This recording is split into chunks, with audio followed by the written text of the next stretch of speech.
Hey, what's going Hey. on? How's Oh, how, nothing. How are you oh, doing? I always feel like this is the most awkward part. Like, how's it going? Right? This is like, welcome to an episode of OTX Into. That's how it should start. But I always feel like I just kind of get it. I don't know.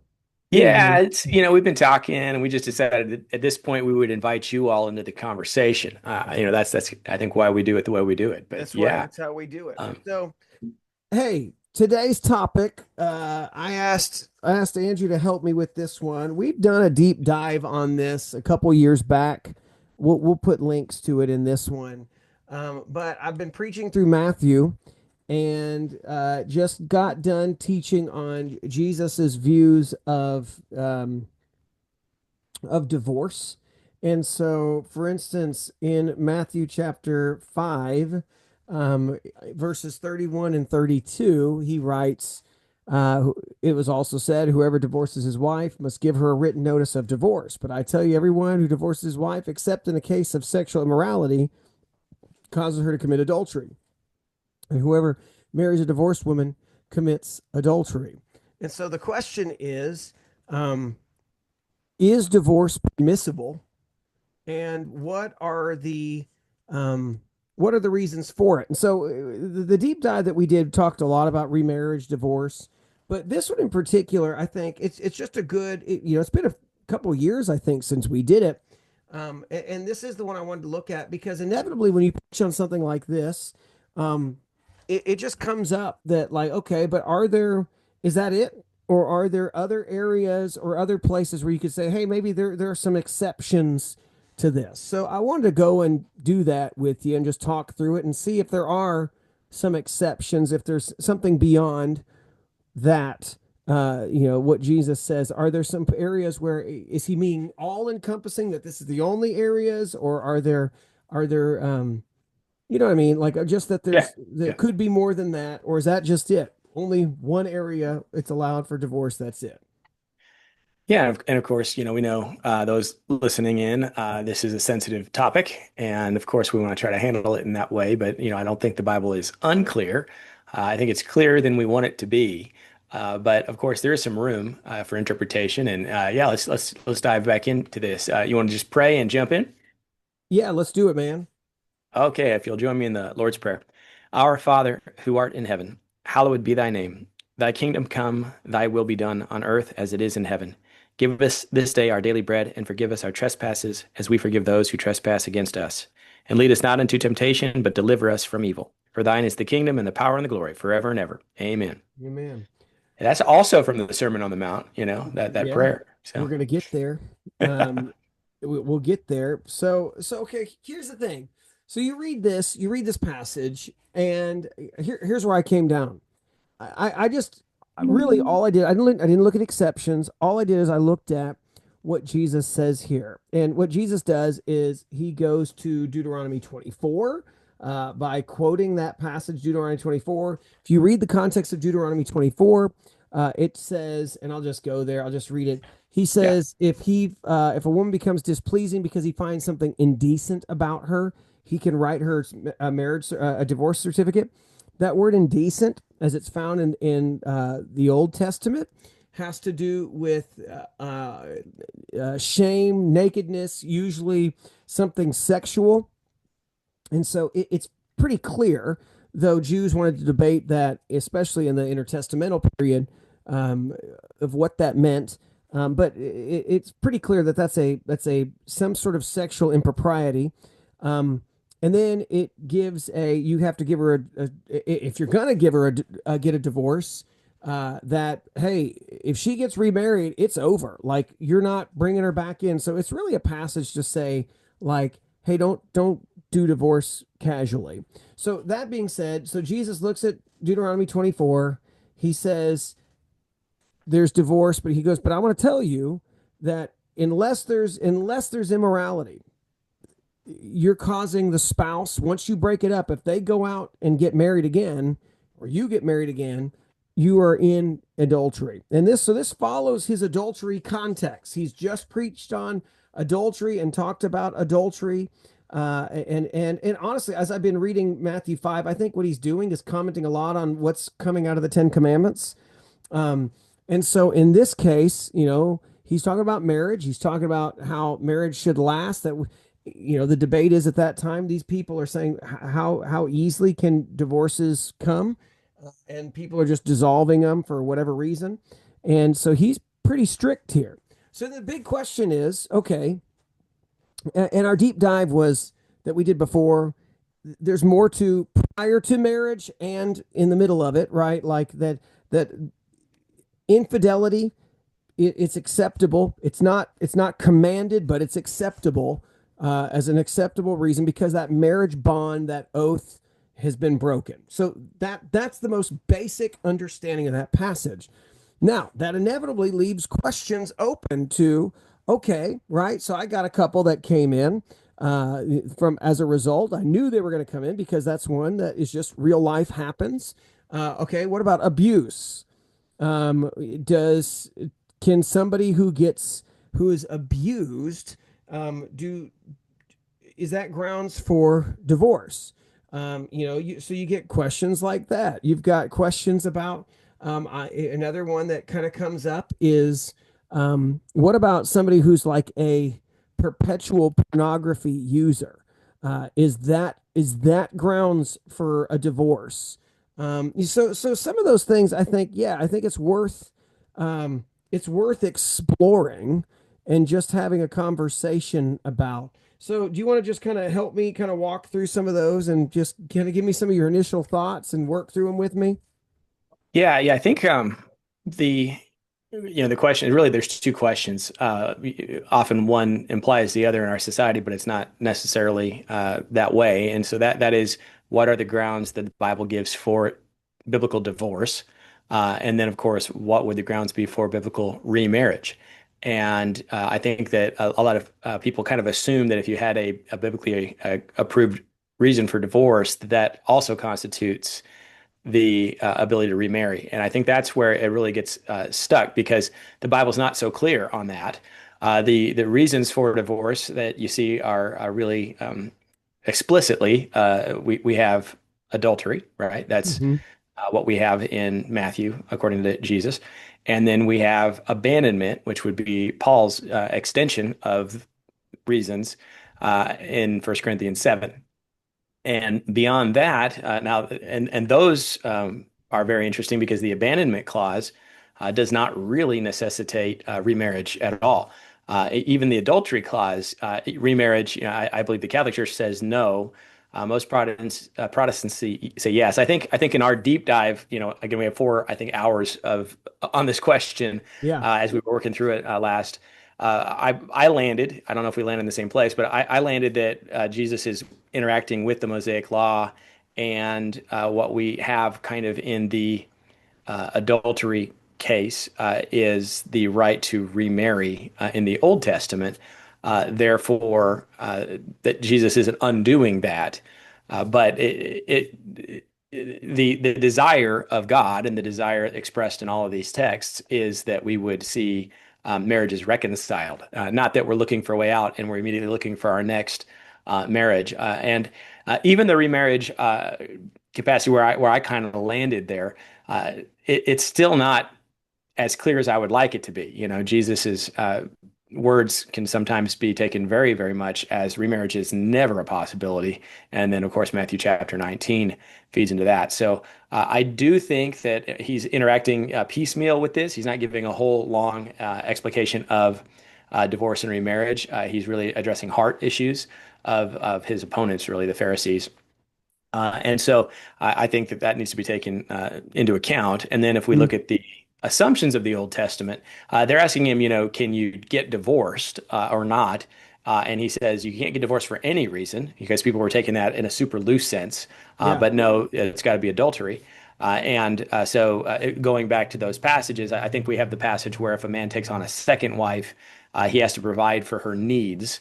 Exodus 21, he's got to cover her food, clothing, and marital rights. Otherwise, she can go free. That's kind of how this worked out in Exodus 21, a chapter after the giving of the law. And so I think the fact that Jesus doesn't touch that means that that would be a biblical grounds for letting her go. And then could she remarry in that sense because you've been bound to another?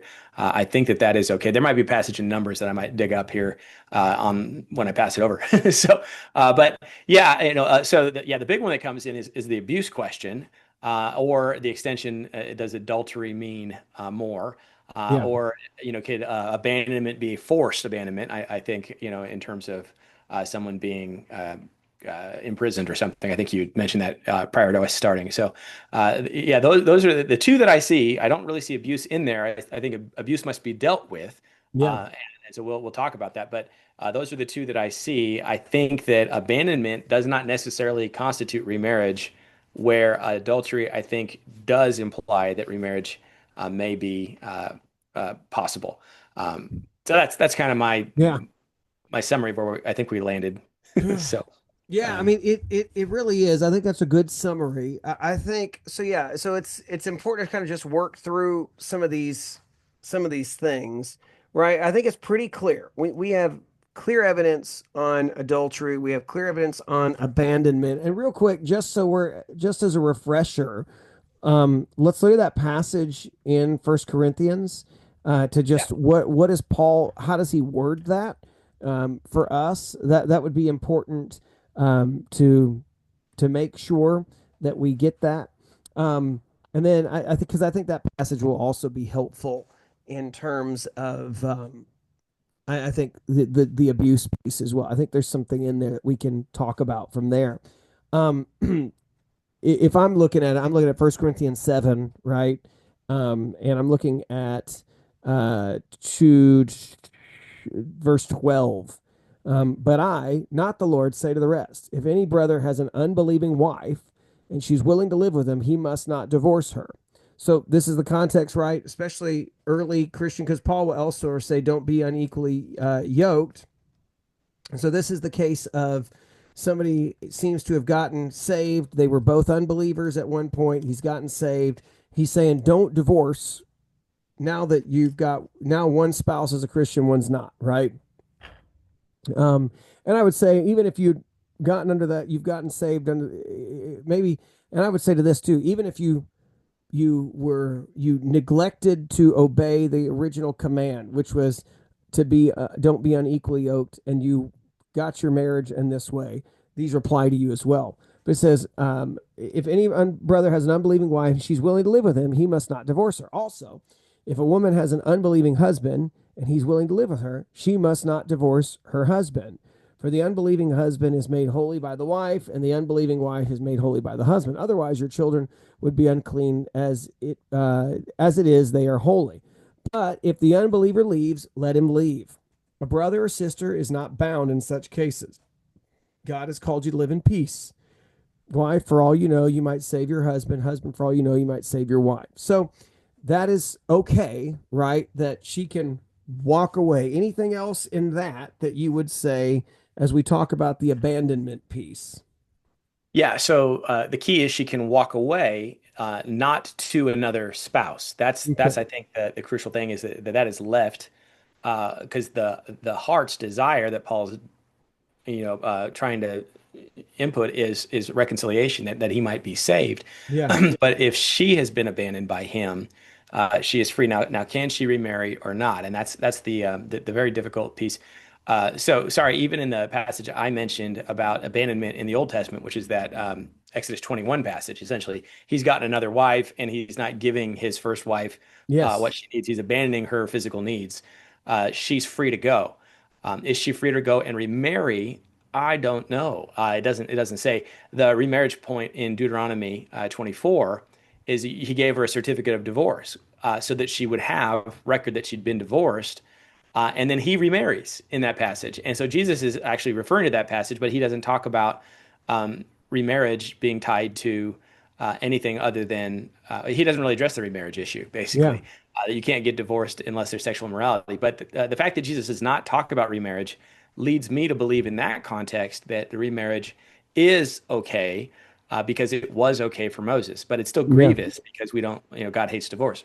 Yeah. In the abandonment clause doesn't have a clear statement of remarriage. Yeah. So, that's the hard passage there. And since Paul is so focused on them, being redeemed by her staying in the marriage, and not divorcing each other, I think that if basically if he divorces her or abandons her, then she is free. But I don't see free to remarry. And this is the thing Mm. that I think some people would disagree with me there. But my counsel typically in this situation is if somebody's abandoned you in our society, very likely they're going to end up in another relationship and seek to marry. And when they do that, they make you an adulteress or an adulterer, according to Christ's words. And at that point in time, you would then be free to remarry under the adultery clause. Because at that point in time, you cannot come back together on the Mosaic law. Even if his spouse died and your spouse died, you can't come back together. If you've been divorced and then gone to another, Moses forbids that remarriage, which I know people get shocked when they hear that. Yeah. And we can give, speculative reasons, but it's not really clear. It's probably to protect the woman so that she can't just be discarded and brought back. But when you give a reason that's not grounded in the text, you can kind of give any reason to get around it. So, yeah. So my thought here is that we do see abandonment is grounds for divorce, but I don't see grounds for remarriage because the hope is reconciliation. Yeah. With the caveat of if that person remarries after they've abandoned you and remarried, you're not there having to stay put because even the context of Old Testament already has allowed that. Right. That's kind of Yeah. so The bond basically has been often, broken yeah. officially because they have abandoned you. They've broken the marriage bond by seeking somebody else. Yeah. Correct? Yeah. Yeah, and you see in the Tamar instance where her husband dies, and she goes to her father's house, Yeah. waiting for the brother to be of age to marry her. You kind of do see that at different times in human history, the woman often didn't have a lot of economic opportunities, and so they would go to the next male, closest male, probably father, brother, kinsman in the case of Ruth, and that they would be taken care of in that way, often through another marriage. But that had to do mostly with death. In the case of divorce, if he remarries, though, I think that gives you the possibility of we've broken the marital vows and we've Yeah. broken the marital consummation, that the unity of Yeah. procreative act. And when those two are broken, now you're free to not only divorce but remarry. That's kind of how I look at it. So contextually, here's where I'm coming from, and I think it's pretty clear. Like I think we have to look at what is Jesus. So Jesus is like, okay, he deals with adultery in Matthew 5:27 through 30. He deals with divorce 31 through 32, and he deals with oaths in 33 through 37. And I don't think that that's by coincidence. I think all three of those tie together. I think that the idea is that don't casually make an oath to I think I would take this that we should reread that into the previous context as well is don't casually take your oaths to say I'm gonna marry this person. I want God to bless this, and yet then not really mean it and walk away from it. Yeah. And so I think that's a big thing of like God has brought this together, and I think that's what He's doing there. Is it's pretty clear that that bond has been broken, and the reason why I think He brings up adultery is because that is the clearest instance of the marriage bond has been shattered, and it's the Old Testament image of like Hosea, right? That the adulterous wife who goes to pursue something else and leave him. The bond has been broken. And so anyways, so I think that's what Jesus is doing. He's commenting on those pieces.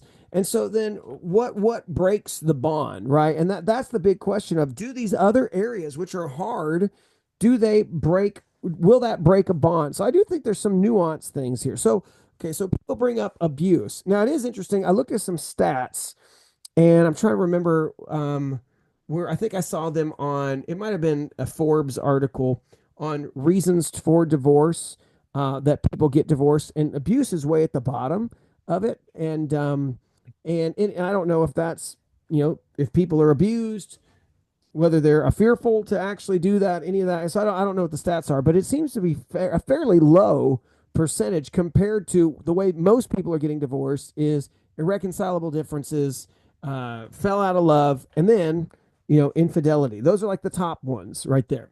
Yeah. But okay, abuse though. What should we do? And there are some, and I do think that maybe this is important. That like, I guess where I'm coming from is right. It's like we need to make sure that we don't exceed and say more than what the Bible says. Right. I do think that maybe there's some hints in First Corinthians 7, verse 10, where he says, "To the married I give this command, not I, but the Lord. A wife is not to leave her husband.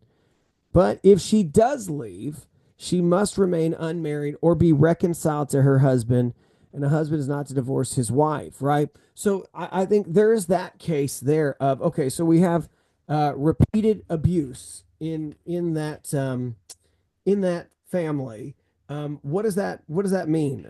It looks like it's meaning that, what I would say here is, okay, it's completely acceptable for the wife to get out. Um, does she, we would say separation, right? Separation is what seems to be here. Um, it does look like, though, that if separation is there, it could also be context means the same divorce.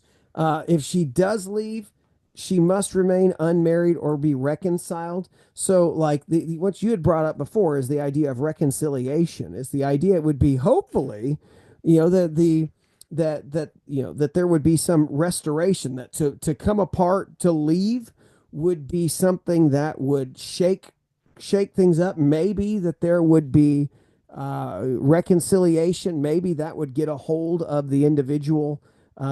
So I don't know. I kind of wonder, and I kind of would say that I would lean on this as, if there's abuse, constant abuse in the family, and it's an ongoing, and we're talking about physical. I'm not talking about, like, I don't know. I think the abuse can sometimes be, I don't know if you Yeah. I feel like abuse gets blown up into, we have all this different, like, what is abuse? You hurt my feelings. That is Yeah. My abuse.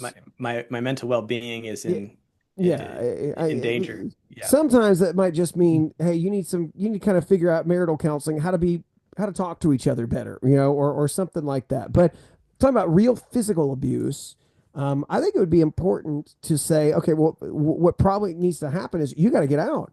It's not safe for you to be there. Don't be there. Um, the way I read 10 and 11 is you're permitted to walk away.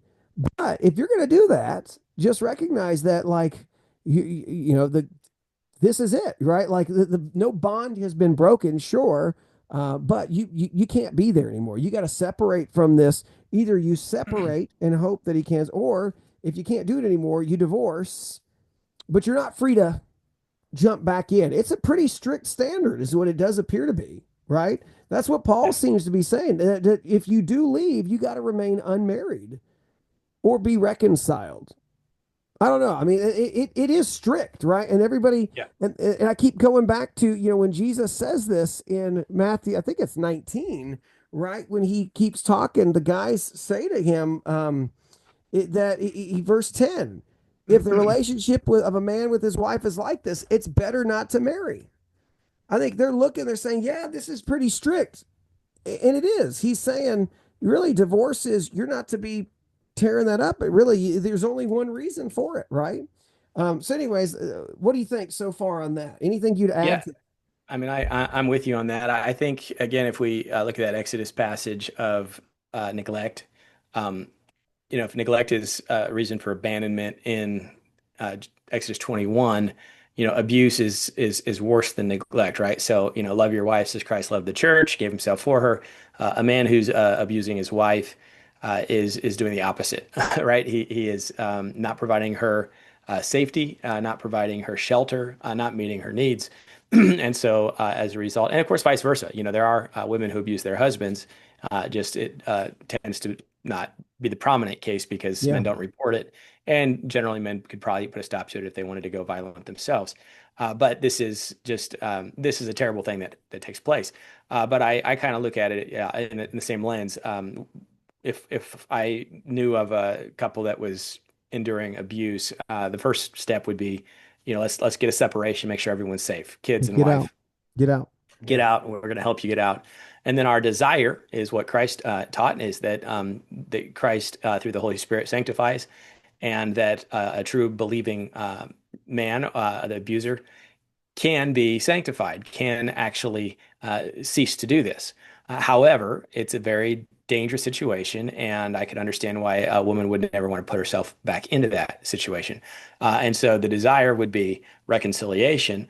The hardness of human hearts may make that difficult, but remarriage is not on the table. In fact, I Yeah. think Jesus uses that as a way to promote reconciliation. When you know that remarriage is not on the table, then you're like, okay, we're gonna get through this together. We're gonna find a way forward. When remarriage is on the table, or just an adultery with whatever comes next, then people are less inclined to stay in the marriage. Yeah, I recognize sensitivity here. I would promote counseling, time, some accountability, even if they come back together, so that we can make sure that prior habits are not falling back into. And just recognize that abuse is a grave sin, right? You're causing harm to one that, especially as the man, that you're supposed to protect. This needs to be repented of. This needs to, a separation like that is a scandal. It probably needs to come before the church, even Mm. for a discussion of discipline. Now, the woman, I've heard places where a woman separated from her husband, and now she's being disciplined, that she needs to go back to him.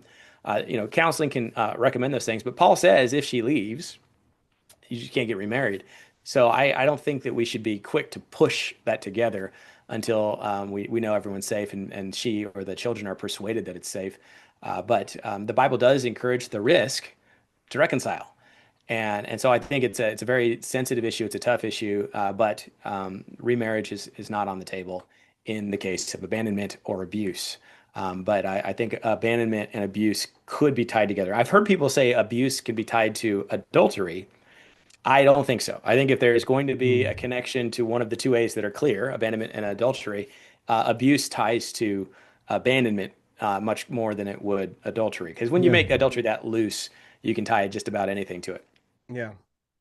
No, I would agree. I think what it does is it just shows there's such a strict understanding of what you're getting yourself into when you do a real a biblical marriage, right? Is that this is something that is meant to be for life. Jesus says that, right? That God is the one who has brought this together, right? That's a tough thing to think about. Like, and I do think about this, right? When you think about what is he saying, and I'm going to go back to that Matthew 19 passage where he says this. He says, right here, he quotes the Genesis. This is the reason a man shall leave his father and his mother, be joined to his wife. The two become one flesh. So they're no longer two, but one flesh. Therefore, what God has joined together, let no one separate. This is important, right? This is one of those really interesting things to think through, which is in a marriage, two people have come together.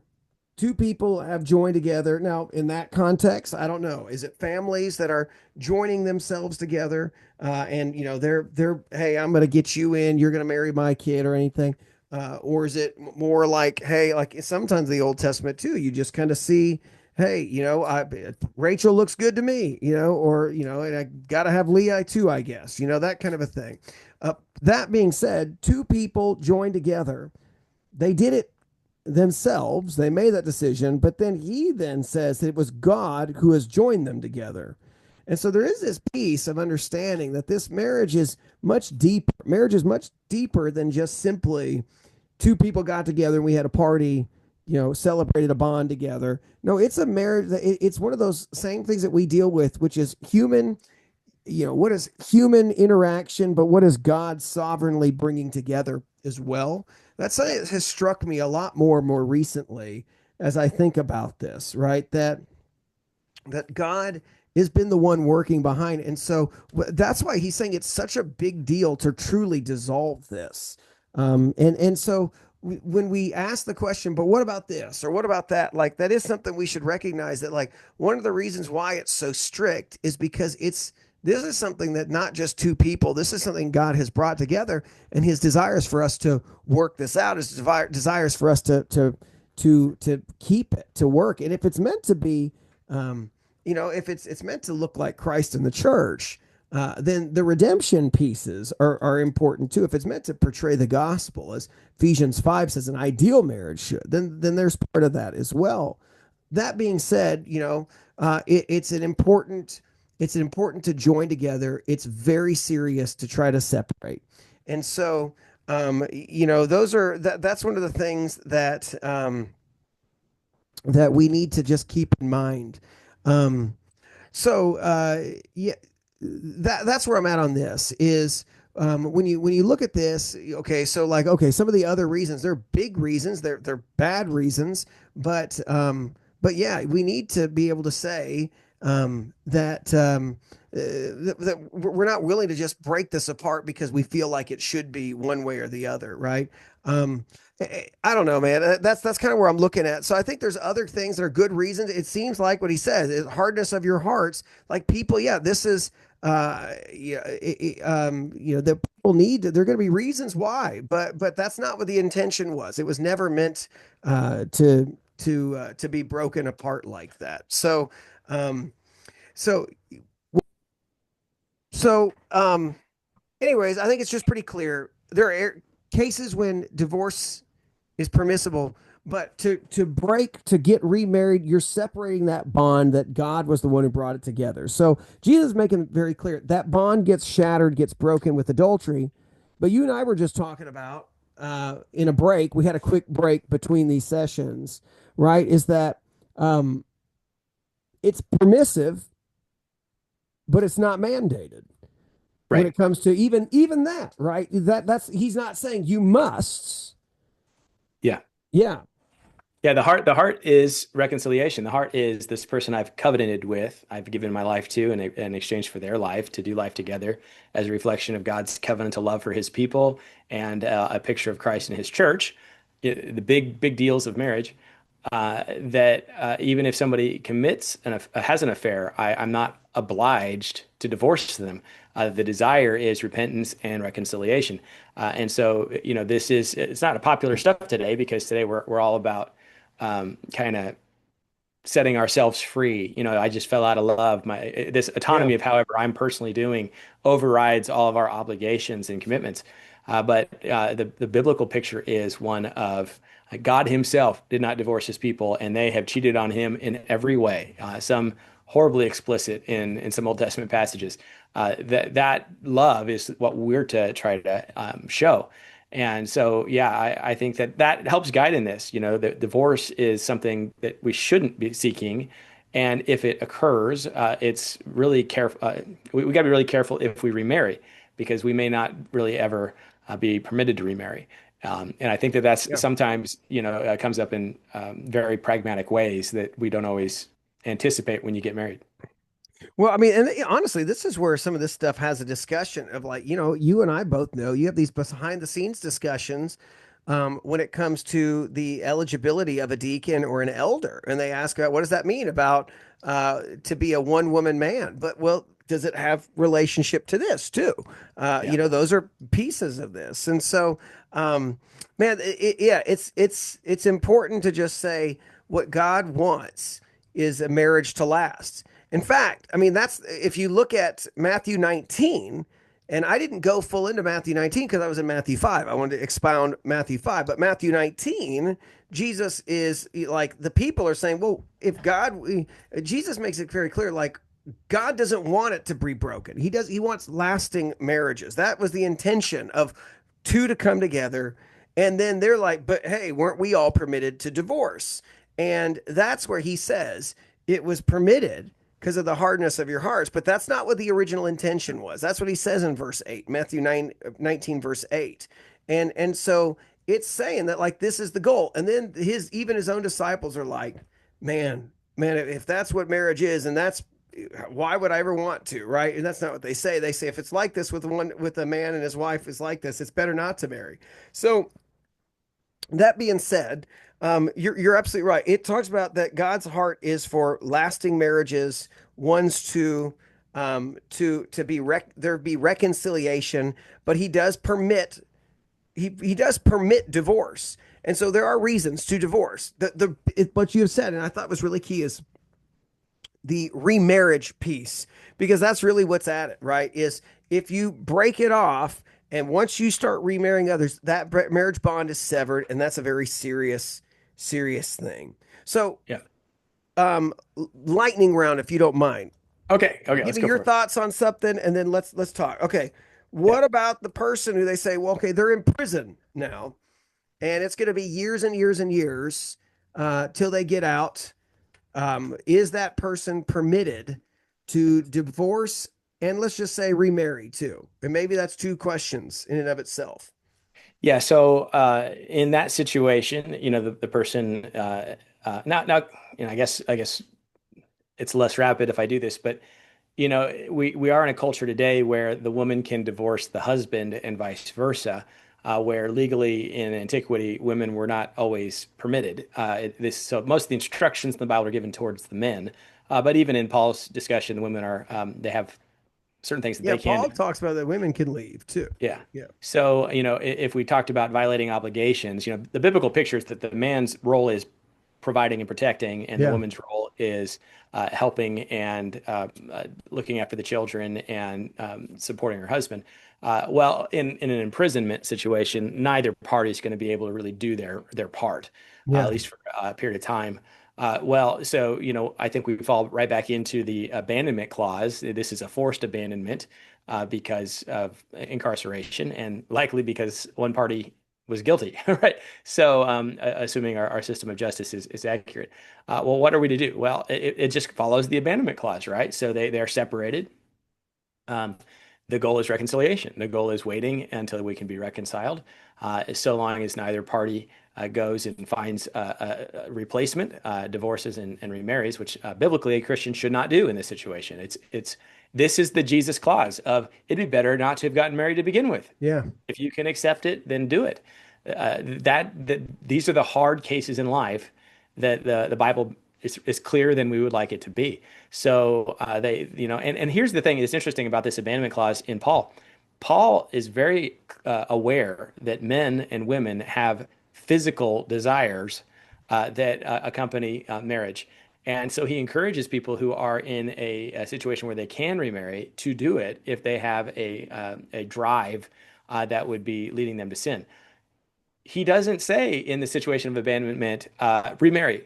Be sure to remarry because you Yeah. have this drive. No, he understands That's that drive. true. It's already been discussed.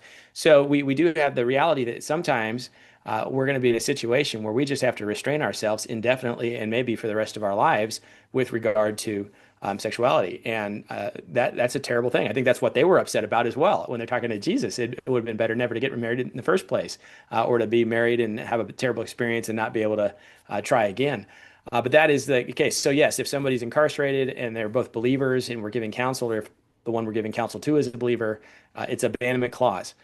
Now, even in prison, there might be a situation where someone violates their has an affair or something that would violate the adultery clause, at which point in time the person would be free, and Yeah. yet the heart remains. Reconciliation is what we desire. So, So, yeah, interesting. You said that, by the way. What you just said, I think, is really key as well. It really sheds light on the rest of Matthew 19.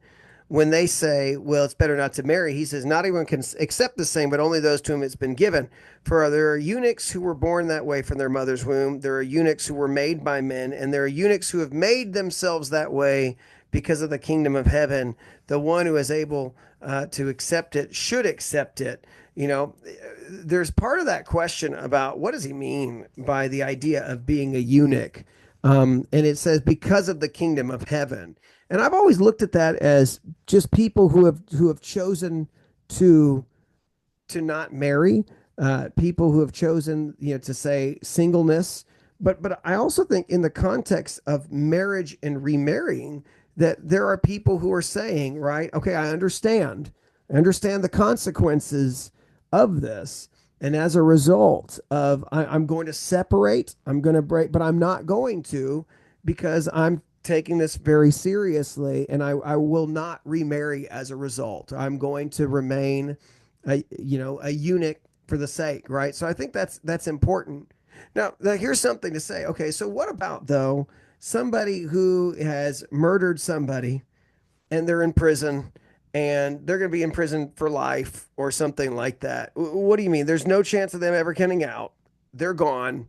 Um, would you still put that in the abandonment, or is there a caveat there? Is there some sort of a thing? I have a thought on this, but I want to hear what you think. Yeah, I think no. That's the hard.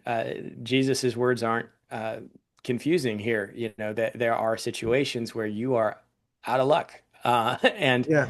and so, and of course, if you've committed and love that person, you can visit that person and support them the best of your ability and pray for that person, even as they await appeals and mistrials and even up until death penalty. And of course, there's always a chance of clemency, right? The governor could say you've done your time after so many years. Hmm. You just don't know the future. So what we do know is the past. You've been married, you've covenanted together, and we don't have a biblical grounds for divorce here. And so we're going to live this separation with the desire of eventual reconciliation. And yeah, it's a tough situation. I think I know where you're going, so I won't steal your thunder. No, I just so Yeah. that my initial thought is though, because this is where I think like the theonomist interpretation on some of this comes in, where they say, well, okay, but the original Old Testament law is that guy should have immediately been put to death, right? Yeah. So if you've murdered someone, like that's I'm looking at here. I just did my little quick search on this. If a man kills anyone, he must be put to death. Leviticus 24:17. So if we were going by Old Testament standards, there would never have been this scenario of some dude rotting in prison for the next 30 years, and the wife having to live on her own by herself with no support system. If we're going to go by biblical standards, that guy would have been dead a long, long time ago. And she would have been free to remarry because, so there's a question. There's something that you look and say, okay, the nature of Old Testament laws like that. Are there things where you would say, man, yeah, that guy would have been gone, and there would not been this kind of modern day peace, so that does give me some pause, kind of think through that. Yeah. I think that's an interesting argument that people bring up, is that, but I don't know. What do you think about that one? Yeah, it is. I mean, it's easy from not in that situation to kind of give guidance. Yeah. The emotional toll is pretty hefty. The reality is delayed justice harms society, it harms people. And just because justice is delayed, do we then get to take matters into our own hands, so to speak, with Yeah. regards to?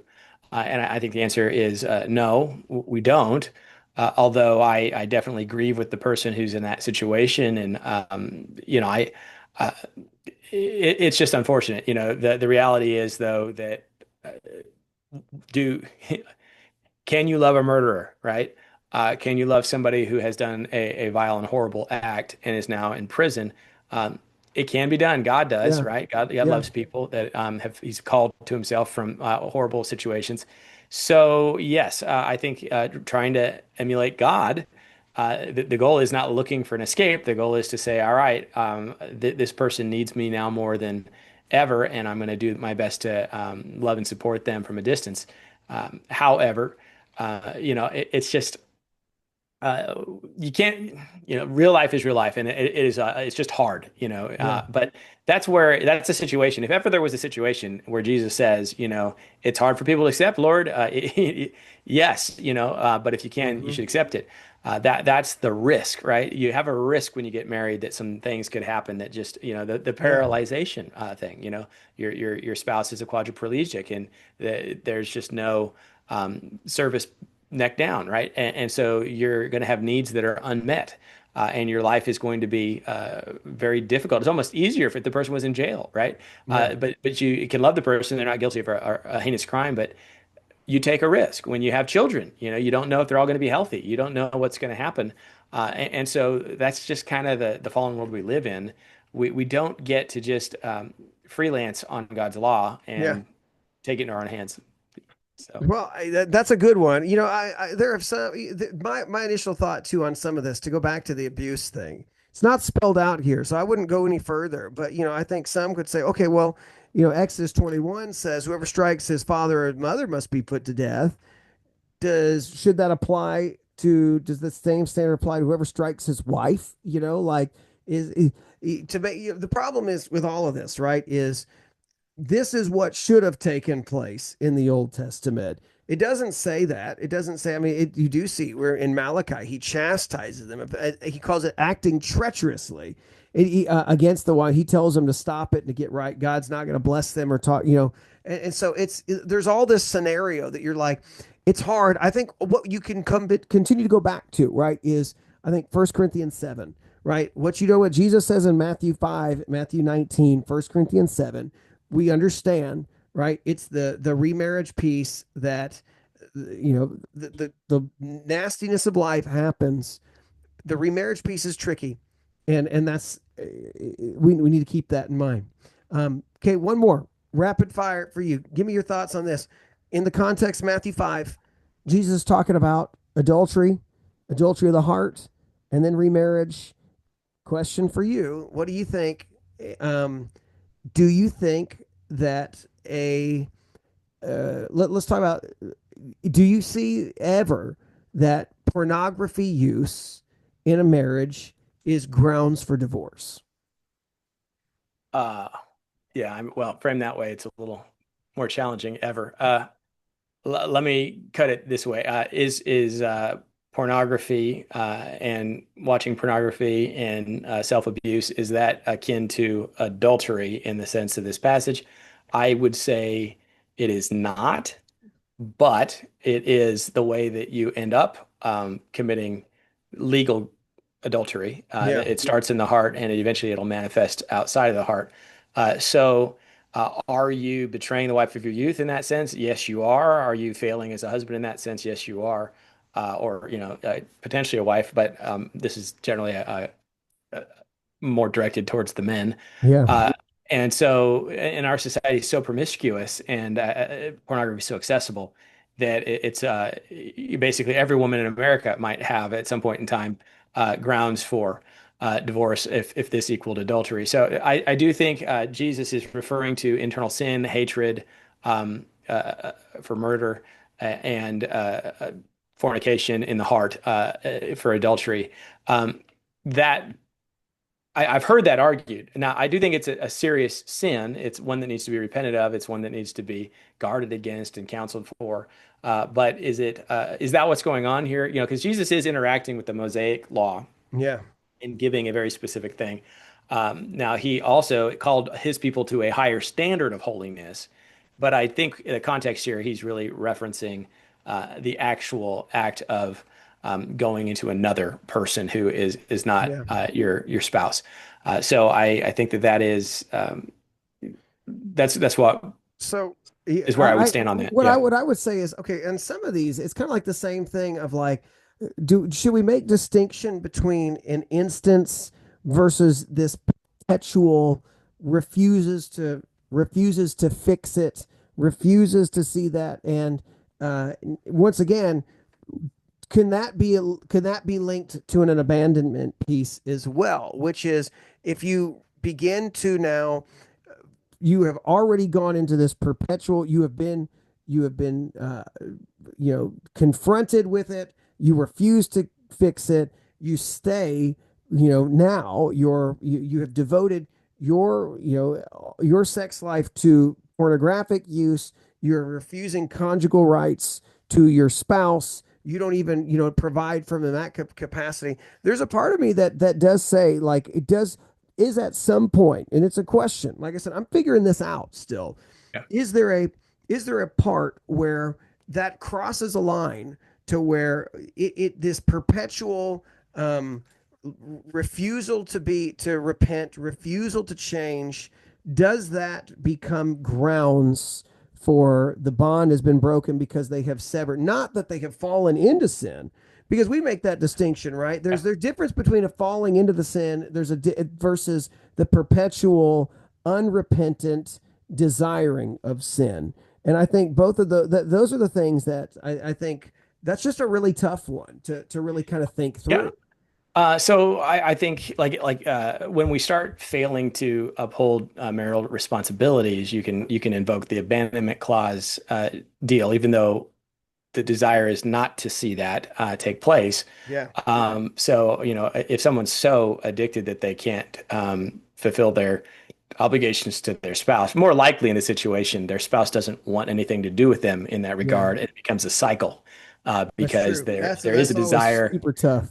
One feels betrayed, so they're not coming together, which means that the desire is then reinforced and met through pornography. And it's one of those things too that, well, what started the cycle, was their marital refusal that put this on a path, and they start pointing fingers at one another. That's the hard thing about sin in our lives. Of course, if you have unrepentant sin, you're probably getting abandoned by the church. Excommunication is a key thing here. There's perpetual sins that people struggle with. There's addiction. So that you could kind of just say, "Hey, I'm married to an alcoholic," right? Is that give me grounds for abuse, even if the alcoholic is not abusive, or sorry, abandonment, even if, Well, it's the same thing. I mean, that was when we hadn't even dealt with yeah, alcohol, drug abuse, those things in the yeah. home. What do you do? Yeah, well, if it's not unsafe, say it's legal, but basically you just got a drunkenness issue, and the person's really good at getting drunk, waking up the next day, and going to work, and so they're getting done what needs to be done, but they've got this addictive sin that haunts them, right, and it haunts the family. Is that cause for abandonment, abuse, that those kind of things? Once you start opening it up, it becomes much broader. So I get really concerned about that. I think we just got to take those on as they come, because that's just the nature of sin, and addictive sin and repetitive sin is not unusual even in the lives of a Christian. The key I think that you brought up is unrepentant, right? Because that's the key, is the individual making the efforts to gain mastery over a particular sin or not? Is the spouse staying in with them? So I would say, you kind of painted a worst case scenario. Oh Well, yeah, in that situation, I think you're looking at excommunication from the church. A person who's in that situation and is not actually fulfilling their commands, I think the wife would be permitted to leave. Could she remarry? No, I don't think that we're talking adultery in the sense yeah. of what was He's understood in not the doing Mosaic Law. that, and that's the thing. Yeah. I think that's like the common like youth pastor interpretation, right? That you all heard, all sin is equal. No Yeah. slight to my. I love my youth guy. He didn't teach like that, but I'm saying like growing up, you have definitely heard that it was like all sins equal. That's what Jesus did. No, that's not what he's saying. He's just saying you think that you're not like, I think you and I, or maybe we did it. Did I know I did the video on Dennis Prager where he was like, yeah, We it's did. Yeah. preferable. Like, no, dude, like, that's the whole point Jesus is making is it's, you think that you're okay because you're looking at things, but you're not doing it, right? And that's not the case, right? Is that Yeah. you got a heart issue that you got to deal with as well. Um, Yeah, I you mean, know, it is sin. Don't get me wrong. It is sin. It is grievous sin, and it needs to be repented of. It needs to be perhaps accountability brought in place to help. If someone's not willing to do that, they're just going to say, "Hey, I'm settling for this sin in my life." Well, yeah, then we have to bring church discipline into place. yeah, In terms of the marriage, it's something else. But yeah, the idea. Well, Jesus just defined it in this way. He did and he didn't. Right. That's the context is really crucial here, and what we're interacting with is here because. The Mosaic Law also says, you cannot look upon the nakedness of another, right? That they weren't running around giving out divorces for that, right? That's yeah, that kind of stuff was happening before you had the internet. So, we kind of have to have a broad view here. Consequences are um, uh, temporal consequences in particular have certain effects in the here and now, and the degree of sin matters. Now, what we did a video, I think, on this a while back too. Um, are all sins equal in the eyes of the Lord? Well, all sins equally place us in debt, a wage of sin towards death in the eyes of the Lord. So all sins equally condemn us. But are all sins equally as grievous in their effects? The answer is just no. And you see yeah, that in the scripture. yeah, So, but yeah, I don't want to give anyone who's struggling with this like, oh, hey, you're off the hook. No, no, no, you're in big trouble here. Yeah, yeah, yeah. This is something that it needs to be battled with, and you need to maybe gain some victory here. And then, of course, the cycle I mentioned, where it causes in continued separation. That requires a lot of love and openness between the two in the marriage to meet each other's needs in such a way where someone is not susceptible, perhaps, as much. And that's really hard to do because God has wired men and women so differently when it comes to this kind of stuff that it's very difficult for women to understand men in this regard and men to understand women in this regard. It's just we're wired very differently in Yeah. terms of desire. So anyway, too much on that. No, hey man, I think that what you do is right. I think you keep coming back to what do we know for sure? We know the two. We know the we know the kind of the main pieces, and we know at the end of the day, it's a how the bond is seen to be broken in the Bible. And you don't want to exceed that. You don't want to just provide all these exceptions for everything. I think that's what's hard is you get these questions and everybody's worrying about like, but what about this or what about that? Like these worst case. And I think we got to deal with what we know, right? We stick with those pieces.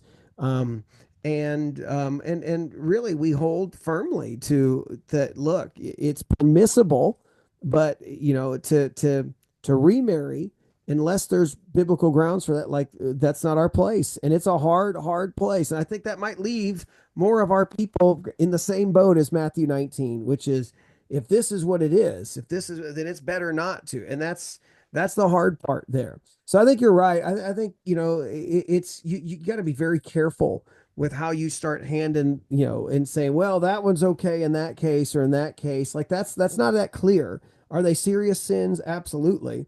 Um, and there are people that like that. We know this. There are people that are like that, that have already just said, I don't care. I'm going to live this way. But there's a reason why I think the scriptures also say these people will not inherit the kingdom of heaven. I think that should be a wake up call to examine yourself and say, dude, if you love your sin and you don't have any brokenness over it, you might need to rethink.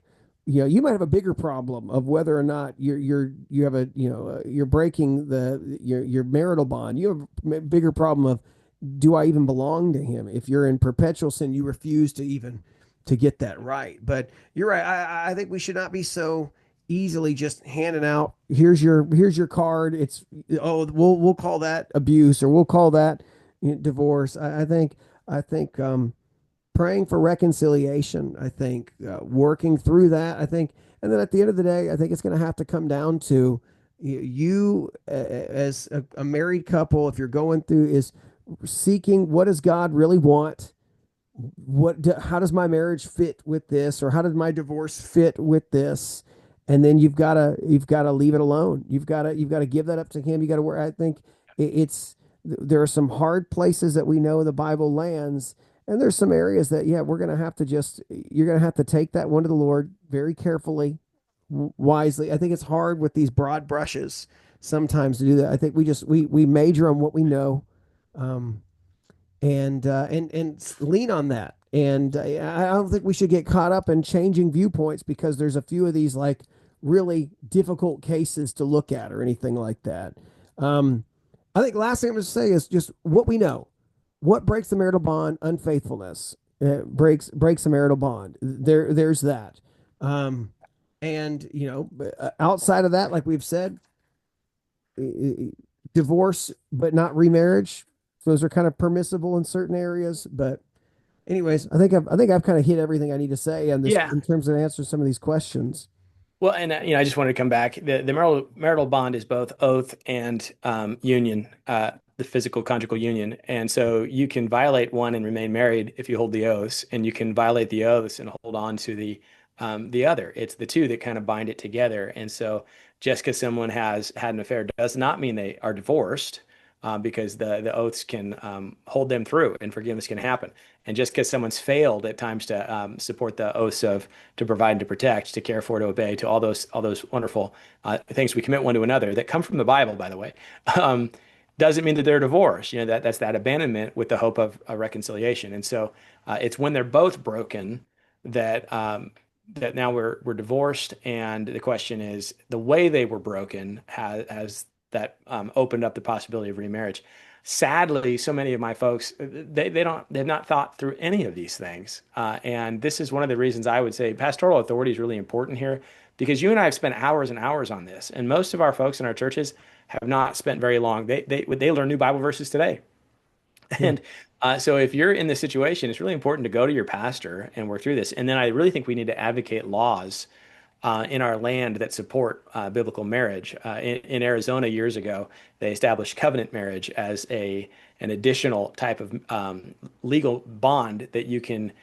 It costs a little bit more when you get married, but you can put yourself in a covenant marriage in the state of Arizona, which, unless there is extenuating circumstances, you cannot divorce without a year of separation and counseling.